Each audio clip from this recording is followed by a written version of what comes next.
Hello everyone, welcome to Lesson 5 of C Programming on the Mac.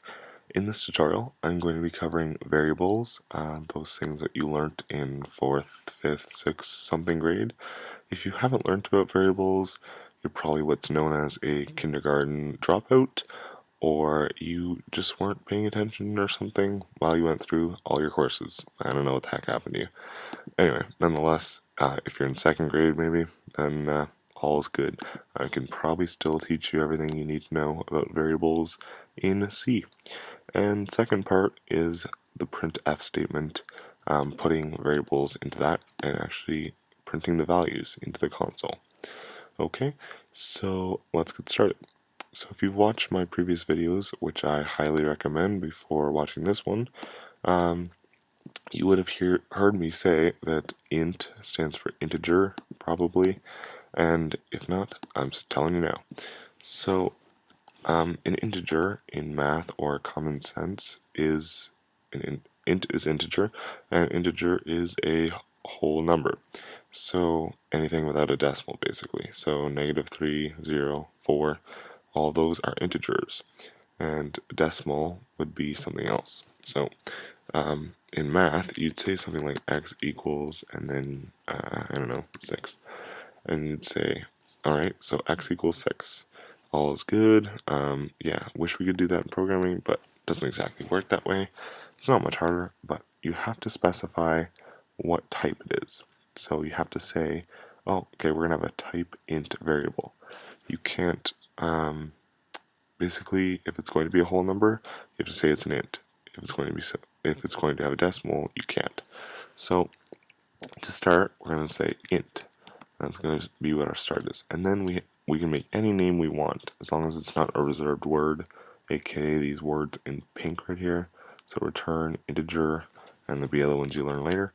So int, and you can just say my int, and then this is known as the assignment operator. So usually you'd say my int gets assigned the value of, and then you just say 6. And you're going to hear me say gets probably a lot. I tend just to like to use gets instead of is assigned a value of 6. Just saying gets is a little easier because that way you can say, alright, well, my int is getting the value of 6, or my int gets 6. Just a little more easy to understand. Alright, all is good. Just also don't say equals because later on in programming, you use equals to compare two objects and see if they're equal to each other, and if they're not, then blah blah blah. But just we don't ever say my int equals 6. If I do, it's by accident. So the next part of this is double, and double is basically a number with an integer in it. So you can remember double, the way I can easily remember it, or maybe you, is just double-sided, so two sides of the decimal. So one side has numbers, the other side has numbers. It's a double-sided decimal, basically. Alright, so easy, not too hard, easy to remember. So we could just say my, and then double, and we'll say gets 4.5. Since it's a double, it can hold a value of 4.5. Alright, now I just want to cover one more thing before I move on as well. If for some reason I ever had something saying that my int and then it was getting a 6.5, then it would truncate that number, which means it just cuts off the end. So if it was a 6.9, it's still going to be a 6. So it just cuts off the ending, and I will talk about that in another tutorial. For now, don't worry about it, not important in this tutorial, because later on we're going to talk about how we can actually assign that a 6.5 or something along those lines. Alright? It will become clear. So, when we want to put these different values into a printf function, we have to say we can't just put the value my int into that. It looks like it'd be fine and dandy. In some other languages you can do that, but in C, unfortunately, does not allow you, probably because it's an early language, and that's what other languages are based off of. So, early adopters. Anyway, so what we have to do is what's called a format specifier.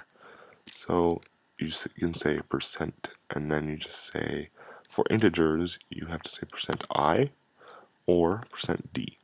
And I'm going to use d. That's just because I learned that way to use d. You can use I if you want. I don't care. So from here, after you do your double quotes to end it, you just do a comma, and then just say what variable you're going to use. So you can say my int, and that's all you have to do. And now you've said that in this %d, you're going to use the value of my int. Now, if I wanted to do the same thing for a double, I have to use something else. It's going to be a %f. Now, please don't get confused with %d being a double. I know it sounds good. If you're going to get confused with that, just use %i. It works, and yeah, I'm just going to use %d. You're going to have to deal with it because that's what I've used for a long time. So in this part here, we have %f. %f stands for floating point number, if that's what you were wondering. So basically, if you can remember floating point, maybe that'll help you. Point being a decimal, maybe. I'm not sure if that'll help you, but hopefully it will. So now I can just say my double, and I love Xcode autofill because it pretty much knows what you're going to type. It's smart. So now we're going to run this. And in the console, when we go to build and run and save, as you can see, we get a value of 6. My int is 6, the first thing. Now you can see here I put \n, and so when I print this, it's %f. My double is 4.5, so it prints out the double. And in a later tutorial, I'm also going to talk about why it has 6 values after the double, and that you really don't have to worry about that right now. Basically, it's just the default for a double to have 6 values after the decimal. So it all means the same thing anyway. So that's pretty much all I'm going to show in this tutorial. I will be explaining many more things as well as operators later in the next tutorial, like plus, minus, multiplication, etc. And that's when you can really use and utilize integers and doubles a lot better.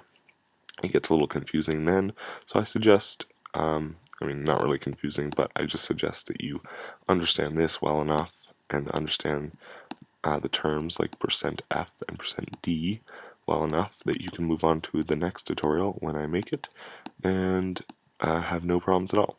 So if you like or dislike these tutorials, please leave a comment below, and if you like, subscribe, and well, even if you don't like it, maybe you should subscribe anyway. It's a great way to learn programming, and hopefully I'm trying to make these enjoyable to watch. If you don't think they're enjoyable, leave a comment and rate the video as well. Alright, so subscribe, rate, comment, you know the gist. Alright, thanks.